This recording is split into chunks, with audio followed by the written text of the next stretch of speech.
Hello, this is Maité. I'm with Gringo Visas. We've been doing visas in Ecuador for 12 years. We have an office also in the US, in Danbury, Connecticut, where we assist you to get all of the documents apostille. In Ecuador, we can assist you to get your visa done any city that you're in Ecuador. Our main office is in Cuenca, but we also work in Quito, Manta, Olón, Guayaquil, Vilcabamba, and in other cities in Ecuador. We have a team of 12 people that work for Gringo Visas. They are all bilingual. The first type of visa we're going to talk about is the pension visa.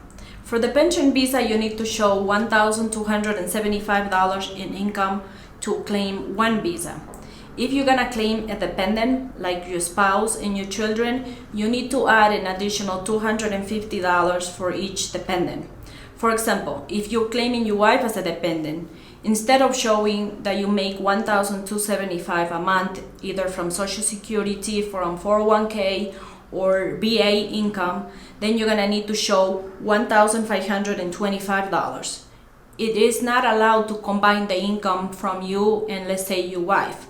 It's gotta be the income that the main visa applicant is receiving. Now, if you're adding two dependents, then you need to add an additional $250 for each dependent. For example, in this case, it'll be $1,275 plus $250 for the wife and $250 for your child. It will mean that you have to show income for $1,775. Also, for the pension visa, you're going to need to ask for an FBI background check and a state police report from the state that you currently live in. Now, every person needs to get an FBI and a state police. Not the children that are under 18, but children over 18, they need to present and show background checks. Now, if you are adding your wife, then you need to show the marriage license to be able to claim a dependent. And also, if you are adding your child, you need their birth certificates. We need to get them connected to you. And that's how you will claim dependents. Now also, they're going to ask you to show bank statements. They will need the last 3 months of bank statements. These bank statements should be where this pension income gets deposited. Again, either from Social Security, 401k, and VA. The income that they're going to show, it's again on the bank statements, and it can be in a bank account in any country. If you receive it in the US, if you have made arrangements to receive it in Ecuador, then it'll be the bank statements in Ecuador. Now, at the end of 21 months, if you haven't left the country for more than 90 days during those 21 months, you can renew your visa into a permanent residency visa.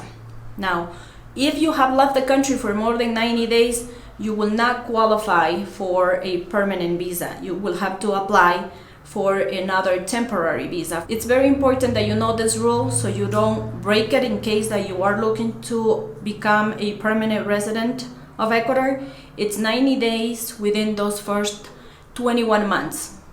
We say 21 months because your application can be presented at the end of 21 months. You don't have to wait 24 months. The pension letter from Social Security or 401k or from VA need to be less than 6 months old. Same thing with your FBI, your state police report, your marriage license, the birth certificates for the dependents. All of those documents need to be less than 6 months old. For example, if you have a marriage license from years ago, you need to request a new certified copy, and same thing for birth certificates. They will not apostille documents that were issued longer than 6 months, but also in Ecuador, they won't be accepted. They have to be apostille if you are in a country where they apostille documents. If you are in Canada, where they don't apostille documents, then they have to be legalized through the Ecuadorian consulate. In Ecuador, they need to be translated into Spanish through a certified translator, and those translations need to be notarized through an Ecuadorian notary here in Ecuador. The next type of visa is the CD investment visa, which is by depositing $42,500 in an Ecuadorian bank. Most of them are co-ops that allow you to open the accounts without having cedulas. This $42,500 has to be deposited in this bank for a minimum of 2 years. Now, there's gonna be interest that you're gonna be collecting on that, and it can be on a monthly basis every 3 months or at the end of the term, which is 2 years. When you're applying for a CD investment visa, there is no an additional deposit required to add a dependent. It's only $42,500, which is 100 times the Ecuadorian minimum wage, which is $425. Also, if you are looking to get a visa based on the property, the minimum value that there has to be at the city hall, which is the assessment value, has to be $42,500. There's no additional funds, or there's no additional money that you have to show that you are paying for this property if you're adding your wife as a dependent, your children, your mother as a dependent. It's only $42,500. When you do get a visa based on the property, what they do is they put a lien on your property, which is called the visa lien. That means that you can't sell the property unless you cancel your visas. And when you do cancel your visas, you have to also ask for what's called the lien release. And it's a process that's done at the ministry office to be able to sell the property eventually, if that's what you're looking to do. For the CD investment visa, you have to show that you are receiving an income of minimum $425 a month. And if you're adding dependents, an additional $250 is required for each dependent. Now, self-deposit is allowed as they don't ask you to show source of funds. So as soon as you know you're moving to Ecuador, start making these deposits. They're gonna ask you for 3 months of bank statements. Sometimes they could even ask you for 6 months of bank statements. It's best if you deposit the money in an account that's only in your name. If you use a joint account, they're only gonna consider 50% of the deposit. You're gonna need to show the same documents for every other visa. It'll be the background check, the state police, the marriage license if you marry, the birth certificate if you're claiming your children as dependents. If you want to become a permanent resident with either the CD investment or with the property investment visa, you have to wait 21 months. At the end of 21 months, you can apply for your permanent resident visa if you haven't left the country for more than 90 days during those first 21 months. Now, you don't necessarily need to keep the CD in the bank any longer after you become a permanent resident visa holder. Same thing with the property investment. At first, they will put a lien on the property to give you the property investment visa. Now, once you become a permanent, then you can ask for a lien release without needing to cancel your visas. Now, let's talk about the professional visa. The professional visa is one of the best visas we have in Ecuador because they only need to show that you have a degree for a 4-year university degree in any country. You're gonna need to show the diploma, the school transcripts, and a letter from the university that states that your classes were taken in person, not online. The reason why this is one of the best visas we have in Ecuador is because the degree registration never expires. And at first, it's a little bit more work because you gotta get these 3 additional documents from the university. But once your degree is registered to your name, you never have to worry about it again. Some people register their degrees a few years before they relocate, so they have the visa support ready. And you are allowed to apply for a permanent resident visa at the end of 21 months. You are allowed to add dependents. You are allowed to work if you want to work. You are not required to work, but you could work if you wanted to. And the income is the same. You have to show $425 for one person and $250 additional for each dependent. Same thing, self-deposit is allowed. They don't ask you to show source of funds. For the professional visa, you're gonna need the diploma, the school transcripts, a letter from the university, an FBI background check, a state police report, a marriage license if you marry, birth certificate for the children dependent. All of these documents have to be less than 6 months old. They have to be apostille in the US or legalized through an Ecuadorian consulate in countries like Canada that don't offer the apostille service. These documents then have to be translated to Spanish and notarized through an Ecuadorian notary before we present them to the ministry office. So now we're gonna talk about the Rentista visa or the digital nomad visa. This is a new visa that we have as of March 10, 2022. For the Rentista visa, you have to show an income of $1,275 per month plus $250 for each dependent.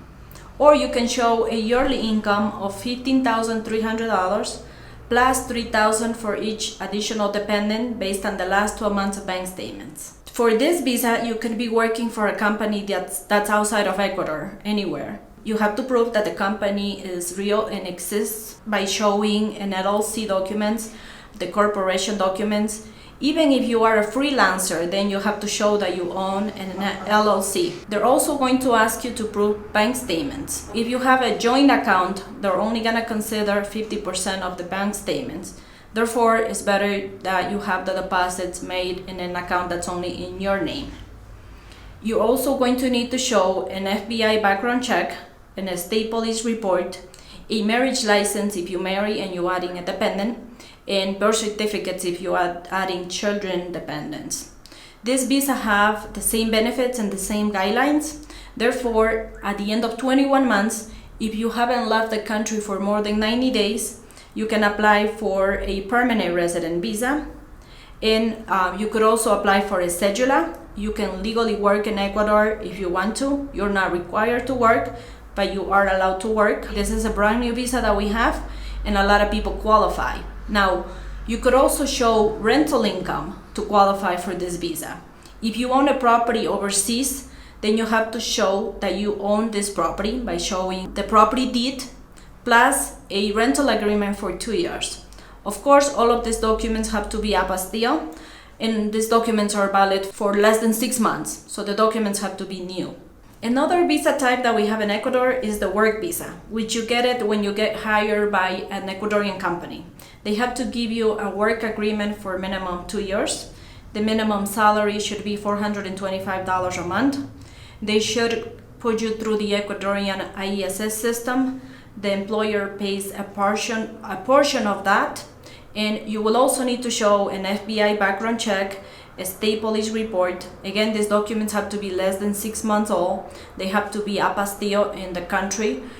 In the US, apostille. In Canada, they have to be legalized through the Ecuadorian embassy.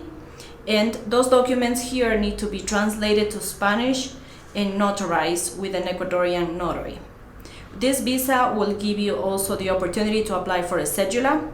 And at the end of 2 years, you can apply for a permanent visa as well, if you haven't left the country for more than 90 days.